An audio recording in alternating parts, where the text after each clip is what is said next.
KPCCക്ക് അതായത് കേരള പ്രദേശ് കോൺഗ്രസ് കമ്മിറ്റിക്ക് പുതിയ അധ്യക്ഷനെ വേണം എന്നുള്ള കാര്യത്തിൽ തർക്കമില്ല. അത് വേണമെന്ന് പറഞ്ഞുകൊണ്ട് സണ്ണി ജോസഫ് ഇപ്പോഴത്തെ പ്രസിഡന്റ് സണ്ണി ജോസഫ്, അദ്ദേഹം വൈദ്യുതി വകുപ്പ് മന്ത്രി കൂടിയാണ്, പരിസ്ഥിതി വൈദ്യുതി വകുപ്പ് മന്ത്രിയും കൂടിയാണ്. അപ്പോൾ അദ്ദേഹം ശക്തമായി ഡിമാൻഡ് വെച്ചിട്ടുണ്ട്, 2 പദവിയും പറ്റില്ല, അദ്ദേഹത്തിന് മാറ്റി കൊടുക്കണമെന്ന്. അപ്പോഴാണ് ഒരു ഡസൻ ആളുകളെങ്കിലും ഈ പേരിലേക്ക് കയറി വന്നു. MM ഹസന്റെ പേര് ഒരു ഘട്ടത്തിൽ കയറി വന്നു. മാത്യു കുഴൽനാടൻ്റെ പേര് വളരെ സജീവമായി വന്നു. മല്ലികാർജ്ജുൻ ഖാർഗെ ഉൾപ്പെടെയുള്ള ആളുകൾക്ക് കൊടിക്കുന്നിൽ സുരേഷിനോട് വലിയ താല്പര്യമുണ്ട്. അതുപോലെ തന്നെ പിന്നെ നമ്മുടെ ഷാഫി പറമ്പിൽ, വർക്കിംഗ് പ്രസിഡന്റ് ആയിട്ടുള്ള ഷാഫി പറമ്പിലിൻ്റെ പേര് കയറി വന്നു. അങ്ങനെ പിന്നെ ബെന്നി ബെഹനാൻ്റെ പേര് കയറി വന്നു. ആന്റണിയുടെ പേര് കയറി വന്നു. രാജ്മോഹൻ ഉണ്ണിത്താൻ സ്വയം പ്രഖ്യാപിച്ചുകൊണ്ട് ഇറങ്ങി വന്നു. അങ്ങനെ ഒരു 10-12 ആളുകൾ കേരളത്തിൽ ഈ KPCCയുടെ പ്രസിഡന്റ് ആകാൻ ഷർട്ട് അടിച്ചവരുണ്ട്, പറഞ്ഞവരുണ്ട്, കേട്ടവരുണ്ട്, അങ്ങനെ പല രൂപത്തിൽ വന്നവരുണ്ട്. അപ്പോഴാണ് പുതിയ വാർത്ത വരുന്നത്, ഷാഫി പറമ്പലിനെ വർക്കിംഗ് പ്രസിഡന്റ് ആക്കുക അല്ലെങ്കിൽ പ്രസിഡന്റ് ആക്കുക, ഇതിലേതെങ്കിലും ഒന്നിലേക്ക് ഷാഫി പറമ്പലിനെ കൊണ്ടുവരിക എന്നുള്ളതാണ്. അങ്ങനെ കൊണ്ടുവരികയാണെങ്കിൽ അത് വലിയൊരു മാറ്റമായിരിക്കും. ചെറുപ്പക്കാരനായിട്ടുള്ള ഷാഫി പറമ്പലിനെ, വളരെ ചെറുപ്പമാണ് അദ്ദേഹം, KPCC പ്രസിഡന്റ് ആവുക അല്ലെങ്കിൽ KPCC വൈസ് പ്രസിഡന്റ് ഒക്കെ ആവുക, വൈസ് പ്രസിഡന്റ് അല്ല വർക്കിംഗ് പ്രസിഡന്റ് ഒക്കെ ആവുക എന്ന് പറയുന്നത് വളരെ വലിയ പദവിയായിരിക്കും ഷാഫി പറമ്പലിനെ സംബന്ധിച്ചോളം കിട്ടുകയാണെങ്കിൽ. പക്ഷേ അദ്ദേഹം ഇപ്പോൾ ആൾറെഡി വലിയൊരു പദവിയിലാണ്, MP ആണ്, അതോടൊപ്പം KPCCയുടെ പ്രധാനപ്പെട്ട പദവിയിലുണ്ട്. അതിൽ നിന്ന് കുറച്ചുകൂടി ഹൈപ്പിലേക്കുള്ള പദവിയിലേക്ക് വരാനുള്ള സാധ്യതയുണ്ട്. കാരണം ന്യൂജൻ്റെയും ഇസഡ്ജൻ്റിൻ്റെയൊക്കെ കാലമാണ് ഇപ്പോൾ രാഷ്ട്രീയത്തിൽ. മറ്റേ CJP പാറ്റ പരിപാടികളൊക്കെ വന്ന് അഭിജിത് ദീപ്കയൊക്കെ വന്നതോടുകൂടി ഈ വെറ്ററൻസ് കുറച്ചൊന്ന് ഒഴിഞ്ഞു നിൽക്കുന്ന സ്ഥിതിയാണ് ഇപ്പോൾ വരുന്നത്. സീനിയർ സിറ്റിസൺസ് ഒഴിഞ്ഞു നിൽക്കുന്നു.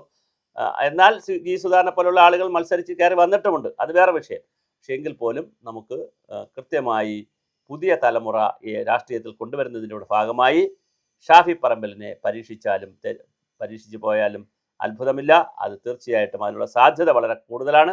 ഒന്നുകിൽ ഒരു വർക്കിംഗ് പ്രസിഡന്റിനെ വെച്ചുകൊണ്ട് ഷാഫി പറമ്പലിനെ വർക്കിംഗ് പ്രസിഡന്റാക്കി KPCC പ്രസിഡന്റായിട്ട് സണ്ണി ജോസഫിനെ തുടരട്ടെ എന്നുള്ളൊരു ചിന്ത വരാം. അല്ലെങ്കിൽ ഷാഫി പറമ്പലിനെ ഫുൾ ടൈം പ്രസിഡന്റാക്കി മാറ്റുന്നതിനെക്കുറിച്ചും ചിന്തകൾ വരുന്നുണ്ട്. എന്തായാലും KPCCയുടെ പ്രസിഡന്റ് വളരെ അടുത്ത മാസങ്ങളിൽ ഉണ്ടാകുമെന്നാണ് കരുതുന്നത്. അതിനനുസരിച്ച് ഡൽഹിയിൽ VD സതീശനും KPCC പ്രസിഡന്റും രമേശ് ചെന്നിത്തലയും അടക്കമുള്ള ആളുകൾ ഡൽഹിയിൽ ചർച്ച നടത്തി കഴിഞ്ഞു. ആ ചർച്ചയുടെ ബാക്കി പത്രമായി വരുന്നത് KPCC പ്രസിഡന്റാണ്. പക്ഷേ വേറൊരു പ്രശ്നമുള്ളത്, VD സതീശൻ വെച്ചിരിക്കുന്ന ഒരു ഫോർമുല ഭരണത്തെ കൂടി സപ്പോർട്ട് ചെയ്യുന്ന ഒരു KPCC പ്രസിഡന്റിനെയാണ് വയ്ക്കേണ്ടത്. അല്ലാതെ നേരത്തെ VM സുധീരനും ഉമ്മൻചാണ്ടിയും ഇരുന്നപ്പോൾ VM സുധീരൻ ശക്തമായ നിലപാടുകൾ പറയുന്ന ആളാണ്, അഭിപ്രായം പറയുന്ന ആളാണ്. അപ്പോൾ സർക്കാരിൻ്റെ മദ്യനയം പോലുള്ള കാര്യങ്ങളിൽ ഈ ഗവൺമെൻറ്റിൻ്റെ തന്നെ VD സതീശൻ്റെ മദ്യനയത്തെ കൃത്യമായി VM സുധീരൻ ചോദ്യം ചെയ്തു, പരസ്യമായി തന്നെ ചോദ്യം ചെയ്തു. പക്ഷെ അത്തരത്തിൽ നിലപാടുള്ള ആളാണ് VM സുധീരൻ. അതുകൊണ്ട് തന്നെ വലിയ പരസ്യമായി പറയുന്ന ആളുമാണ്, അത് പ്രകടിപ്പിക്കുന്ന പാർട്ടിക്കകത്തല്ല, വളരെ പരസ്യമായി ചാനലുകളോടൊക്കെ പറയുന്ന വ്യക്തിത്വമാണ്. അപ്പോൾ അതുകൊണ്ട് തന്നെ അദ്ദേഹത്തിന് ഇതിനകത്ത് അഭിപ്രായമുണ്ട്, വളരെ കൃത്യമാണ് ഈ കാര്യങ്ങൾ.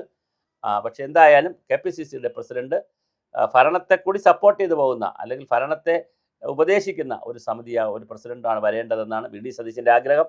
അതങ്ങനെ വരുമോ എന്നറിയില്ല. കാര്യം KC വേണുഗോപാലിനാണ് സംഘടനയിൽ ഏറ്റവും കൂടുതൽ ആളുകളെ ഉള്ളത്, KC വേണുഗോപാലിൻ്റെ പക്ഷത്താണ്. അപ്പോൾ അതുകൊണ്ട് എന്ത് സംഭവിക്കുമെന്ന് നമുക്കറിയാൻ കഴിയില്ല.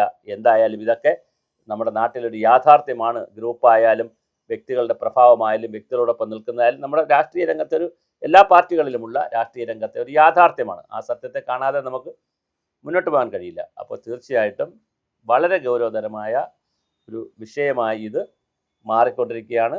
ഞാൻ ഈ സൂചിപ്പിച്ചതുപോലെ KPCCയുടെ പ്രസിഡന്റാണോ വർക്കിംഗ് പ്രസിഡന്റാണോ ആരാണ് ഷാഫി പറമ്പൽ എന്ന് മാത്രമേ ഇനി നമുക്ക് അറിയാനുള്ളൂ.